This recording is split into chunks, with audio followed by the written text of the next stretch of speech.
10 argumentos para você deletar agora suas redes sociais. Jaron Lanier. Este é um trabalho de análise em que não reproduzo os pontos de vistas e opiniões do autor, mas as minhas próprias. Não faço aqui um audiobook ou narração da obra, mas apenas uma reflexão. E também posso fazer ilações, exemplificações ou comparações para com a cultura política do dia ou eventos atuais. O autor é compositor de música clássica, escritor, músico e cientista da computação, um dos precursores e maiores entendedores de realidade virtual, estudando e desenvolvendo projetos desse campo desde os anos 1980. Já foi também homenageado em 2005 como um dos 100 maiores intelectuais daquela década.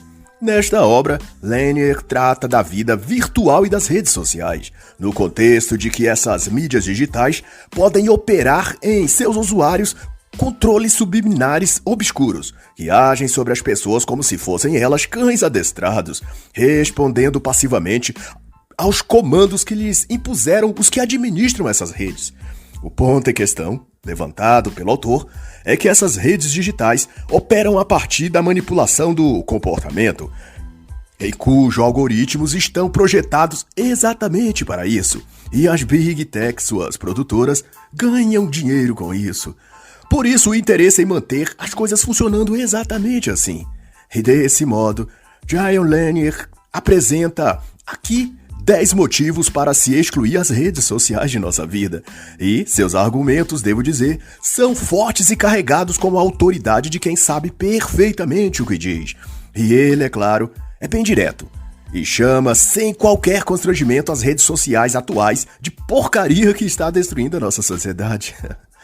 E o primeiro argumento é: você está perdendo seu livre-arbítrio.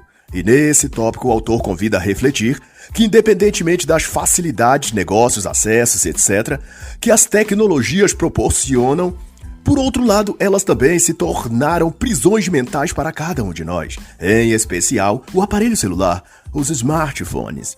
E Jaron compara a tecnologia celular a gaiolas que vai com a pessoa dentro a todos os lugares. E mais que isso, os smartphones estão cada vez mais equipados para registrar, rastrear e enviar os dados de tudo que seus usuários fazem, falam, pesquisam e onde estão. O que compram, do que gostam, o que conversam, seus gostos e hábitos. Tudo está sendo captado pelo aparelhozinho e sendo armazenado para uso, seja de que modo for, das grandes corporações que projetaram essas tecnologias, as Big Techs no caso. As chamadas inteligência artificial estão dotadas de mecanismos próprios para esse tipo de invasão de privacidade e o tempo todo nos testam, avaliam, nos fotografam e fazem uma leitura do nosso perfil psicológico, traçando um diagnóstico baseado no que compramos, nas nossas alterações de humor e até nos nossos batimentos cardíacos. Tudo está sendo coletado para dar aos senhores Zuckerberg, Bezos, Gates e outros tudo sobre nós. E uma parte dessas pretensões, segundo o autor, Josh Hawley, senador norte-americano e autor do livro A Tirania das Big Techs, é que essas plataformas, Google, Twitter, Amazon e Apple, junto com o Facebook, desejam controlar e administrar a economia global. O que querem é moldar o futuro da humanidade e estão cada vez mais perto de conseguirem. A tática por trás da coleta de dados das pessoas, seja por seus smartphones ou redes digitais diretamente, é conhecer o posicionamento das pessoas. Quantos gostam disso ou daquilo, quantos preferem aquilo ou outra coisa, qual a faixa etária que faz essa ou aquela coisa, e depois de catalogado isso, o passo seguinte é conduzi-las para um lugar comum, para gostos e hábitos mais coletivos, padrão para todos. É o esquema sociológico denominado janela de Overton. E para que haja o deslocamento dos modos de ser e pensar das pessoas para a posição-chave que desejam os administradores dessas redes sociais, eles incluem em seus bancos de dados todo tipo de informação sobre os usuários dessas redes e plataformas digitais. E esse poder de conduzir os gostos, de direcionar as vontades, tem, não obstante, por fundamento a quebra total da privacidade, da intimidade e do direito das pessoas. É a remoção de seu livre-arbítrio. O jogo que fazem é ir alimentando os sensores dessas redes sociais com estímulos e sugestões psicológicas, mexendo com sua estrutura emocional por meio de diversos mecanismos, hashtags, engajamento, enquetes e até campanhas de monetização. Quem nunca viu por aí, por exemplo, empresas do mercado digital oferecendo dinheiro para quem produzir vídeos de memes em sua plataforma. O próprio YouTube possui um programa de monetização para alguns perfis de usuários, mas além dele, o TikTok, Kawaii e outros também visam se popularizar na internet através do método de pagar aos produtores e usuários de suas tecnologias. Mas é claro que é tudo engodo, uma técnica de marketing para seduzir idiotas úteis que só pensam no lado material e financeiro das coisas. Pouco importa se terão de vender a própria alma no final, se no momento agora tiverem a oportunidade de ganhar uns trocados para cerveja e o churrasquinho no final de semana. Depois de capturadas, ou seja, cadastradas nessas plataformas, os usuários se tornam vítimas de um esquema de espionagem, vamos dizer assim, em que tudo o que faz, diz e compartilha é sistematicamente apoderado pelos algoritmos e lançados num banco de dados que irá, no tempo oportuno, alimentar o grande cérebro virtual, sendo preparado pela Google e seus cientistas computacionais. E isso eu estou usando as próprias declarações do responsável na Google pelo desenvolvimento dessa super inteligência artificial, o aclamado Ray Kurzweil, diretor de engenharia da subsidiária da Google na Califórnia, a Mountain View. Ele assume suas intenções sem meias palavras, sobretudo nas obras A Singularidade Está Próxima, de 2018, A Era das Máquinas Espirituais, de 2007 e Como Criar uma Mente, lançado em 2015. Em A Era das Máquinas Espirituais, Kurzweil chega a inferir que em futuro próximo as máquinas atingirão tão elevado nível que não será possível distinguir entre o humano e o artificial, e que as inteligências artificiais adquirirão personalidade própria e sentimentos humanos. A alma e o chip, diz ele, serão uma única e mesma coisa. E nesse contexto todo, você acha que haverá espaço para livre-arbítrio, escolhas individuais, direitos privados ou intimidade? Você acha que as Big Techs, com suas mídias digitais, estão considerando deixar os usuários de suas plataformas terem livre escolha? A liberdade de pensar por si só? Pois o próprio autor, Jaron Lanier, que também é cientista da computação, reconhece que tudo nas redes sociais está otimizado e ajustado para provocar em seu público uma modificação do comportamento, tratando as pessoas como ratos de laboratório e cães adestrados. E nesse sentido, as redes sociais digitais são armadilhas psicológicas em escala global. Nas exatas palavras do autor, todos que estão nas redes sociais recebem estímulos individualizados, continuamente ajustados, sem trégua. É só estar usando o smartphone. É uma modificação do comportamento em escala gigantesca. E Lanier vai ainda mais longe, para dizer que as técnicas e métodos diluídos e incorporados aos algoritmos das redes sociais têm a ver com os estudos de Skinner, o cientista social mais conhecido do mundo, devido às suas pesquisas de controle da mente e mudança comportamental. É tudo treinamento psicológico, em que os usuários são tratados como cobaias.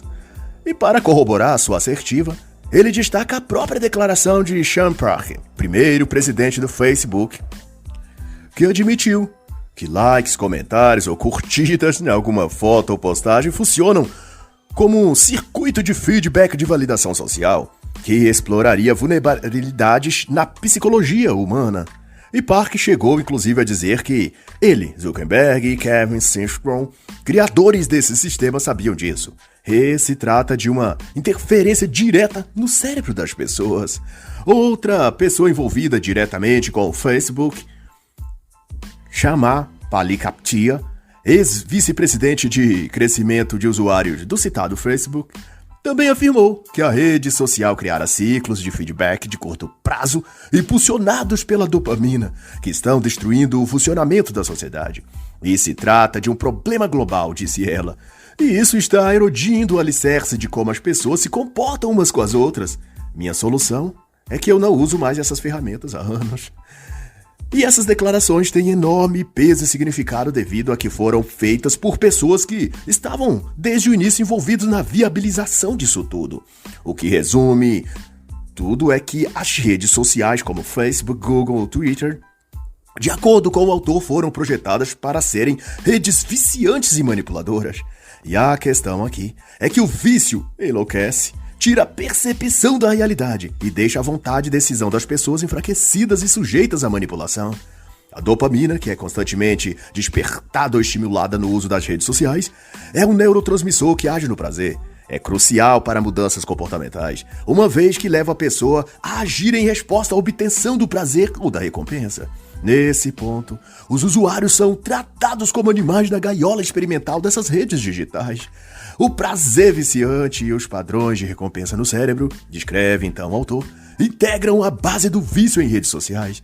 Isso sem contar também, no dizer do autor, de questões como a pressão social que, nos ambientes virtuais, há, a exposição da pessoa a status, julgamento e competição, por exemplo, visto que, uma vez usuário das redes digitais, elas são estimuladas a supervalorizar a opinião alheia, de modo que são elas coagidas pela vontade de obter a aprovação do meio digital em que estão inseridas. E isso exercerá, por certo, uma pressão para que aquele indivíduo ajuste e eduque seu comportamento ao modo de ser, falar e agir de todos os demais usuários das redes sociais em que ele participa. Em outras palavras, eles trocam sua individualidade por uma vaga no imenso rebanho digital do Facebook, Instagram ou qualquer outro curral eletrônico. As emoções evocadas pela pressão das redes sociais, vai dizer o autor, condiciona a pessoa psicologicamente a desejar e a buscar constantemente a aprovação do grupo.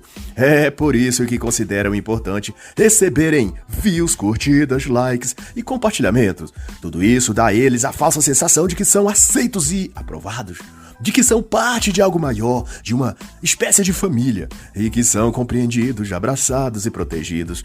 Qualquer que vir contra eles sofrerá a fúria de todo o grupo. Quando as pessoas compartilham coisas em comum, mesmo que sejam rir dos mesmos vídeos idiotas do TikTok, elas se sintonizam na mesma energia, na mesma vibração, o que para pessoas emocionalmente vulneráveis traz um certo conforto e prazer, um sentimento de pertencimento. E esse é o grande lance por trás do aclamado engajamento que tanto se busca nas mídias digitais em geral. É se construir redes ou conexões emocionais entre as pessoas, não diretamente entre elas de uma para com outra, mas delas para com o mesmo algo em comum. Neste caso, um meme, uma foto postada, visualizada por muitos, enfim. Se trata de um entrelaçar de pessoas diferentes através de coisas que compartilham em comum. Isso até seria salutar, se o que as conectasse fossem coisas relevantes e que acrescentasse à vida delas. Mas, porém, os algoritmos do Google, Face, Instagram, TikTok e Kawaii não operam para direcioná-las ao bom, ao belo ou ao verdadeiro, mas apenas ao simulado, ao idiotizante, ao engraçado e ao que irá distraí-los da realidade. Ou, para ser sucinto, aos anestésicos mentais. E na conclusão disso, Jaron assevera que o vício e o livre-arbítrio são opostos. E o segundo argumento do autor é que largar as redes sociais é a maneira mais certa de resistir à insanidade dos nossos tempos. E no topo dessa insanidade moderna está o fato de que as mídias sociais online deram curso a um fenômeno macabro. Criou modelos de negócios em que pessoas, empresas no caso, pagam para modificar o comportamento de alguém. Empresas não fazem mais anúncios para atrair os clientes. Elas pagam para as redes sociais ou as mídias digitais mudarem o gosto das pessoas para que elas busquem os produtos que essas empresas vendem. A mudança de comportamento, diz o autor, foi transformada em produto e comercializada a altos valores.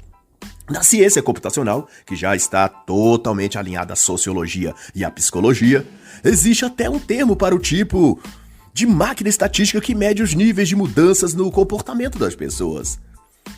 E chama-se Bummer, no inglês, abreviatura de comportamentos de usuários modificados. E essa máquina de alteração do comportamento, por estágios desde a aquisição de atenção do usuário, no nível 1, até a criação de uma sociedade inteira de réplicas humanas repetindo comportamentos zumbis, há ainda o estágio em que perfis falsos são também projetados para dar credibilidade ou visibilidade fingida a determinado perfil que se quer projetar nas mídias sociais. Entra aqui novamente o conceito de engajamento, que nesse caso é uma visibilidade falsa, que tem a finalidade de estimular que outros perfis se engajem com aquele, pelo efeito simbólico de manada. O terceiro argumento, por sua vez, trata que as redes sociais estão te tornando um idiota. E a primeira coisa que chama a atenção nesse tópico é que aqueles que são imbecilizados pelas redes sociais são os que mais estão convencidos de que isso só está acontecendo com os outros.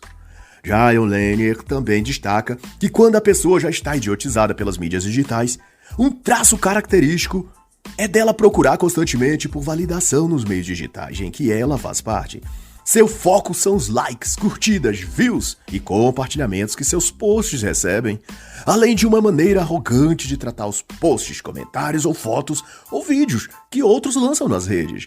Ela costuma desdenhar ou mesmo criticar o que os outros fazem ou publicam porque tem dentro de si uma insegurança latente e que a todo tempo estão tentando não ser levado para o fundo do poço emocional.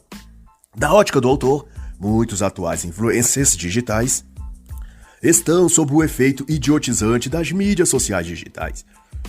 E ainda que entraram nessa por questões financeiras, depois de um tempo, mesmo quando já ganharam o suficiente, não conseguem mais deixar de ser idiotas. A idiotice incorporou em sua personalidade. E até as caras e bocas ou trejeitos mímicos que apresentam nas suas redes sociais, nos vídeos e posts, eles continuam a ter quando estão fora do ambiente online. Porque aquilo já faz parte do seu modo de ser.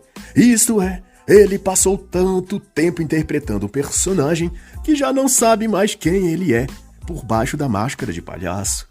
E se você achou essa explanação muito parecida com alguns youtubers que conhecemos no Brasil, como Felipe Neto, por exemplo, você não está sozinho. Eu também achei muito idêntico a tudo que ele é e faz. Mas não se preocupe. Estou de acordo com o autor que existe idiotas em todas as bolhas, desde conservadores a progressistas. E outro traço característico dessa imbecilização que as mídias digitais operam sobre a pessoa, o autor explica ao tratar o tópico Conhecendo o Meu Troll Interior, e se refere ao sentimento baixo que são tomados os imbecis digitais, de começar a brigar, a ofender ou a xingar algum outro usuário daquela plataforma, ou a insultar alguém por causa de um comentário, simplesmente pela impaciência de se deparar com algo que não concorde. E Jayon menciona ainda que, nesse nível de idiotização, a pessoa se sente irritada apenas por alguém comentar sobre algo do qual o idiotizado pense diferente. É como se ele precisasse marcar território, expelindo seu cheiro por aquele ambiente para que todos saibam que há um dono ali. É uma estupidez e arrogância que só os mais convictos imbecis podem demonstrar. Às vezes, do nada, vai relatar o autor, ao descrever sua experiência quando ele próprio estava idiotizado pelas mídias digitais. Eu começava a brigar com alguém ou com um grupo de pessoas. Era muito estranho. De início eram insultos, como se estivéssemos tentando marcar pontos e irritar uns aos outros. E as discussões se davam por razões incrivelmente idiotas, diz ele. E algo que Lanier pontua também, expõe precisamente como está ainda mais agora as redinhas sociais que a galera usa por aí. Ele conta que, para evitar cair no xingamento ou comportamento babaca de alguém, a pessoa acaba adotando um comportamento também babaca, cheio de falsas simpatias, melosamente educado, escolhendo com cuidado as palavras que vai usar numa postagem ou num comentário. Tudo para não provocar a ira e revolta daqueles que estão ali, observando e vigiando para ver se encontram algo politicamente incorreto, segundo o senso de proporção dele mesmo. Fica todo mundo pisando em ovos, é disso que se trata. E como eu nunca tive dessas redes sociais, Facebook, Instagram, Twitter ou sei lá o que, eu quero é que vá todas elas a merda. E pra você não ter dúvidas de onde você está na escala da idiotização digital, os sintomas básicos do idiota padrão são: 1. Sentir uma raiva estranha e repentina sempre que lê um comentário ou postagem que você não concorde. 2. Não conseguir apenas absorver o que houver de útil e ignorar o restante daquilo que você lê, escuta ou assiste nas redes sociais. Número 3. Sentir um quase incontrolável entusiasmo quando receber muitas curtidas ou likes. E 4. Adaptar as palavras, entonação, luminosidade, som ou o que seja em suas postagens só para receber validação e ser aprovado pelos outros. Enfim, esse é o barquinho digital que a maioria está viajando dentro. Uma bolha de bajulação mútua, ódio feroz e busca por atenção. Uma babaquice, sem dúvida, que nas palavras bem certas do autor só faz aflorar o idiota útil interior que há nas pessoas. Ou o troll interior dentro de cada um. E depois disso tem que o quarto argumento é que as redes sociais corroem a verdade. E nesse tópico basta apontar para o quanto de fake news são cotidianamente veiculados nesses ambientes de redes sociais. E nem é preciso remeter a indivíduos particulares, mas às próprias agências de checagem, que atuam para superdimensionar e distorcer as publicações de pessoas ou grupos considerados conservadores, cristãos ou que não comungam com as ideologias progressistas, ao tempo que endossa e acobertam as mentiras e ofensas de quem seja de esquerda ou odeie Trump ou Bolsonaro. Essas fake news oficiais se difundem em forma de discurso permitido, ou ódio do bem, e o outro lado são classificados como discurso de ódio, milícia digital e por aí vai. E à medida que isso se torna o padrão nas mídias sociais, as pessoas perdem o contato com a verdade das coisas. E tudo que elas terão nesses lugares é a versão made in grande imprensa que foi autorizado a existir. Vede que esse padrão e formato vai se alastrando por tudo que é digital. E só vai se manter existindo nessas plataformas online aquilo que for do espectro politicamente correto. Compare com o que já se vê no Wikipedia, por exemplo. Quando se trata de um personagem que comungue com os ideais marxistas ou globalistas ou progressista, etc., o padrão é apresentá-lo de forma honrosa, pomposa, exaltando seus feitos ou adjetivando-o positivamente. Quando se trata, porém, de alguém que tenha um viés conservador ou antiprogressista, ou algo assim, os adjetivos são negativos. Ultradireita, extremista, radical, negacionista. Isso quando não se vê lá escrito com todas as palavras bolsonarista ou apoiador de Trump.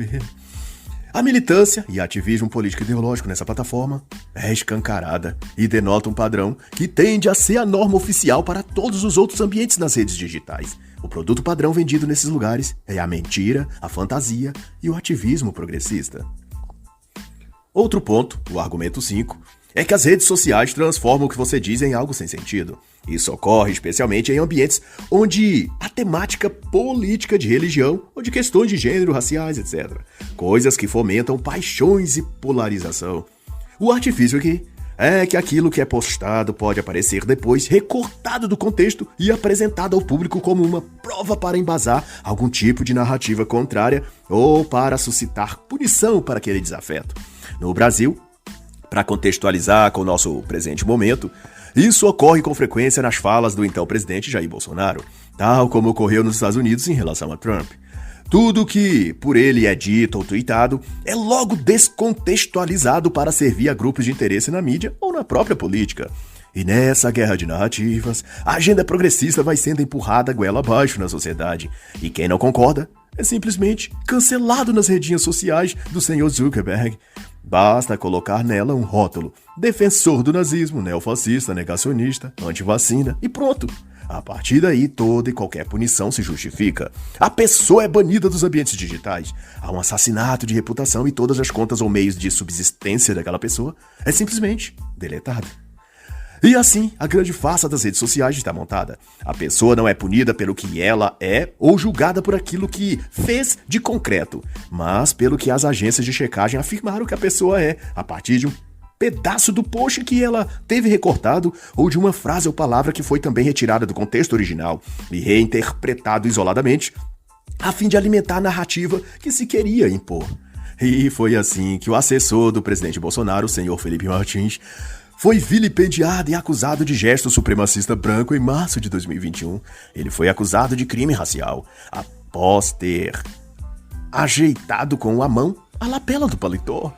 Fora do contexto, a cena de menos de 3 segundos foi superdimensionada e dramatizada para se construir uma justificativa para que ele fosse deposto do cargo e sua queda fragilizasse o governo. Outro caso também icônico e igualmente ridículo foi o do próprio Bolsonaro. Ele também foi acusado em maio de 2020 de fazer apologia à supremacia branca. Em sua live das quintas-feiras, ele tomou um copo de leite em homenagem aos bons resultados do agronegócio nacional, incentivado inclusive pela ministra da Agricultura, Tereza Cristina. E outra vez, fora do devido contexto, a imagem foi recortada para parecer o que não era. E daí, incentivar pedidos de impeachment e reforçar as narrativas alvissareiras da oposição, tanto a declarada quanto a enrustida. E esse é o poder e efeito das redes sociais. Um detalhe tirado do contexto pode virar uma arma contra você. E o argumento número 6 é que as redes sociais destroem sua capacidade de empatia. Isso também tem a ver com a mudança comportamental que as redes sociais provocam, que resulta na perda da identidade pessoal e em lugar é oferecido às pessoas uma espécie de identidade grupal. E o ponto onde isso se relaciona à perda da empatia é que as pessoas estão destituídas de seus gostos e preferências pessoais, das coisas porque realmente sentem prazer e vontade de participar. E ajustadas ao gosto coletivo, às preferências sociais grupais, essas pessoas esvaziam-se de sentimentos verdadeiros e passam a incorporar-se aos modos de vida que a comunidade online tem e participa. O autor chama esse efeito de dormência social digital e tem a ver, em resumo, as visões compartilhadas pelos grupos nas redes sociais, ao tal engajamento que cobra delas o preço de deixar de ter vontade pessoal. O que ela veste, o que assiste na TV ou Netflix, o partido político que apoia, as frases que escreve nos seus posts e tweets, tudo tem de ter a cara e a aparência da moda social digital aprovada dos círculos de suas redes sociais. A pessoa deixa de ser simpática a isso ou aquilo, ela se torna apática, passiva, moldada pelo coletivo social.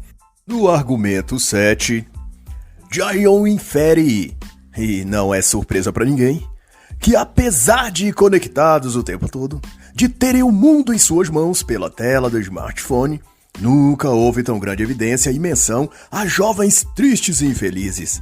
Suicídio, solidão, vazio existencial. Nunca antes essas palavras foram tão usadas por jovens e adolescentes para descreverem a si mesmos. Parte disso se explica que as redes sociais criaram uma sensação irreal de que se é amado, apoiado e compreendido sempre que se está conectado online e se compartilha o status com memes fofos ou vídeos engraçados do TikTok.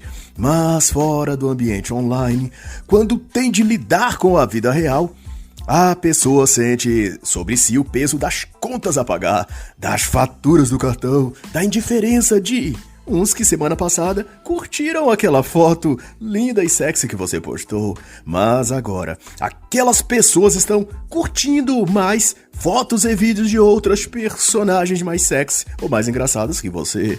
Mas afora isso, tem o fato de que a própria rede social cria amizades artificiais, impressões falsas e caricatas, versões fingidas das pessoas, do que elas falam, do que gostam ou deixam de gostar e do que são ou fingem ser.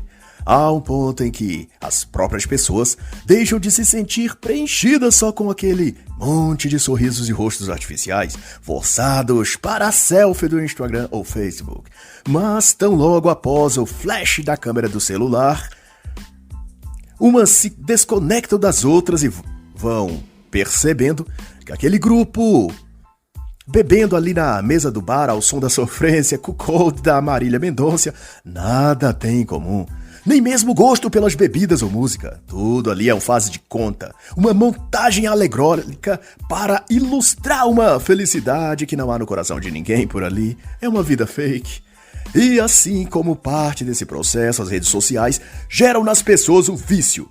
O vício, por sua vez, está associado à anedonia, que é a incapacidade de sentir prazer na vida, a não ser apenas naquilo que a pessoa está viciada, de tal que a infelicidade passa a ser um estado permanente na alma dos usuários dessas plataformas digitais, levando-os a medir seu nível de bem-estar de acordo ao quanto sua rede social cresce ou diminui no nível de relevância online.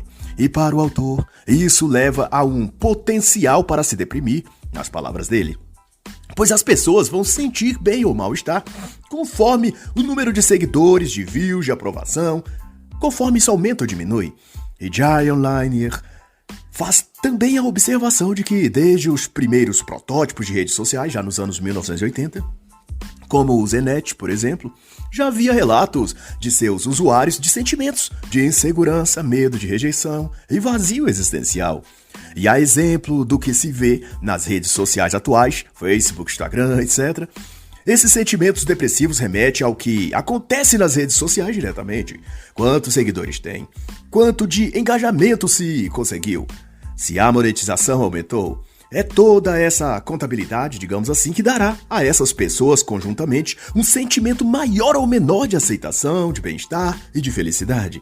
Ou, ao contrário, de tristeza, de mal-estar e de anedonia, como já foi dito. E do ponto que observa o autor, o que ocorre nas redes sociais afeta as pessoas porque nesses ambientes se estabelece não apenas uma rede de informações e opiniões, mas uma intrigada relação de poder, onde tudo irá conduzir os usuários a posições de maior ou de menor prestígio dentro dessas redes sociais. Quanto mais visibilidade, mais poder. Quanto mais um perfil, página ou canal online é visto, mais influência essa pessoa terá sobre outras. A pessoa, nesse caso, é medida pelo tamanho de sua própria rede social. Logo, seu valor pessoal também estará atrelado a isso. De maneira que o que as pessoas que curtem ou acompanham aquela página, aquele canal ou fanpage, e o que as pessoas que o seguem acham ou dizem a respeito daquela conta ou perfil, passa a afetar os sentimentos da pessoa que possui a conta ou perfil virtual. Nesse caso, a autoestima da pessoa varia de acordo com o sucesso ou fracasso de sua rede social. Seus posts são visualizados? Suas fotos são curtidas? Seus tweets são comentados? Ao que se vê, há um nível de julgamento ocorrendo o tempo todo nas redes sociais. E quem é mais visto, quem é mais comentado, quem tem mais fãs e seguidores, esse é o valor que as pessoas dão a si mesmas, a partir do que ocorre nas suas redes sociais. E de modo algum isso pode ser saudável, e só pode mesmo deixar a pessoa infeliz. E outro argumento favorável a se deletar as redes sociais é que as redes sociais não querem que você tenha dignidade econômica. E isso tem a ver diretamente com a segurança financeira. E para Lanier, as redes sociais no geral criam uma cultura de bicos, de trabalhos freelance ou temporários. Nas redes sociais é vendida uma ideia de que as pessoas podem se tornar empreendedoras através das ferramentas digitais. No entanto, segundo o autor, isso dificilmente acontece. Na maioria dos casos, as redes sociais possibilitam se fazer bicos e até, pelas ferramentas digitais disponibilizadas, divulgar serviços e produtos e ganhar dinheiro.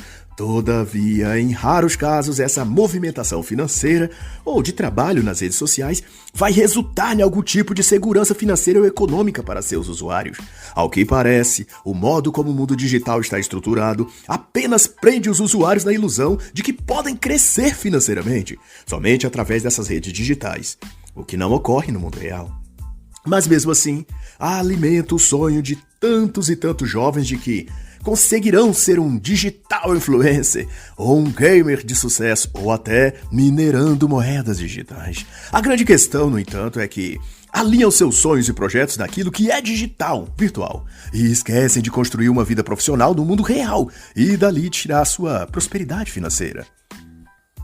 Observe como nos últimos anos multiplicou-se a oferta de alternativas digitais de negócios. E o curioso é que todas prometem um rápido, fácil e volumoso retorno financeiro. Marketing digital, criação de conteúdos em vídeo, mercado de afiliados, lojas virtuais, coaching digital. De repente descobriu-se que o único lugar onde flui o dinheiro é na internet. E cada um quer o seu bocado da grana, sua fatia no bolo. Mas, como tudo que vem das redes sociais, boa parte dessas promessas não passam de ilusões.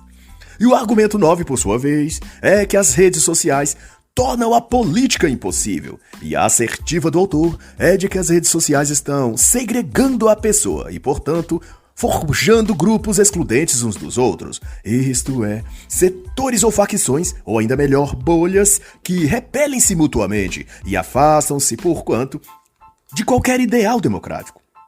Posso eu, inclusive, fazer, por minha parte, um adendo de que grupos radicais têm sido cada vez mais frequentes, como Black Lives Matter, ou de ativismo digital, como Sleep Giants, todos ou tendo nascido nas redes sociais ou apoiado-se nelas para difundir e retroalimentar suas ideias. Segundo o autor, redes como Facebook são meios pelos quais discursos e narrativas se disseminam, alimentando gente inclinada à violência de fato ou a atos terroristas.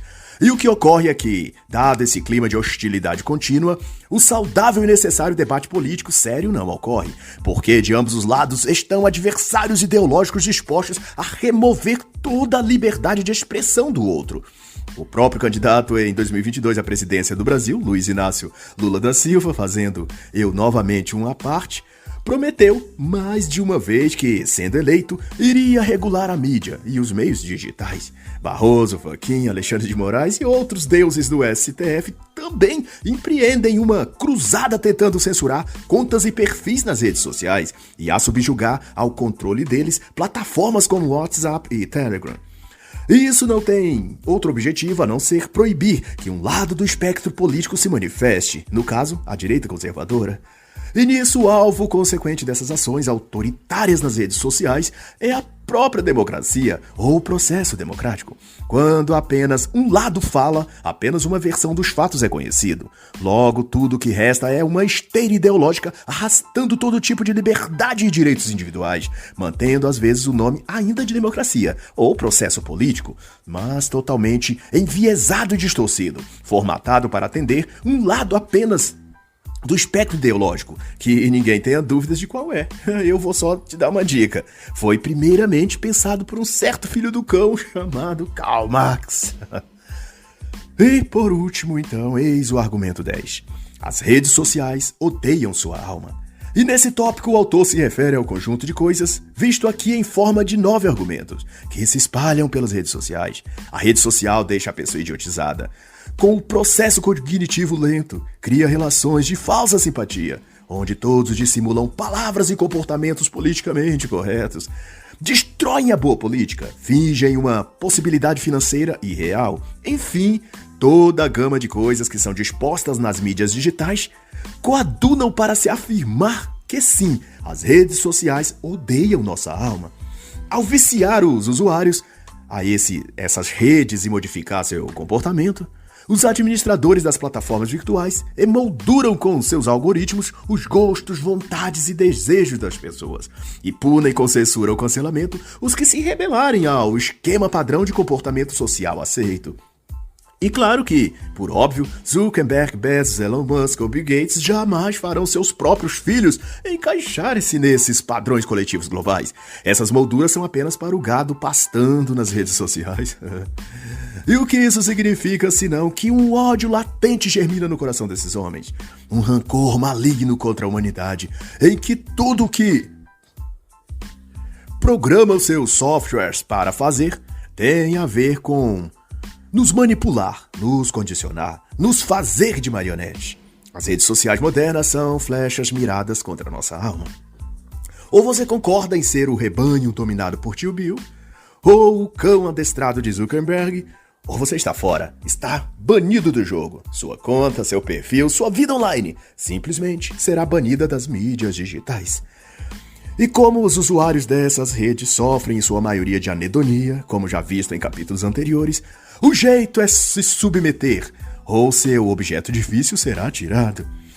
É exatamente como o traficante faz ao viciar o agora dependente químico. O viciado fará absolutamente tudo o que o fornecedor da droga lhe impor. As redes sociais também funcionam como uma droga. O ambiente digital é a Cracolândia, e você, o dependente escroto que faz tudo o que o Google mandar. Chame Bolsonaro de fascista, e você chamará. Diga ele não, e você dirá. Compartilhe esse meme, e você fará. Produza coisinhas idiotas para o TikTok. Diga que o negro é vítima do racismo estrutural heteronormativo burguês. Diga que as mulheres são santas, dóceis e puras, e os homens vilões malvados. Enfim, Tudo que for modinha de rede social, os escravos dessa Matrix terão de fazer. Ou se não, seu alcance na rede ou engajamento, ou os likes, ou a própria conta na rede social será excluída. Pavlov não poderia ter feito melhor.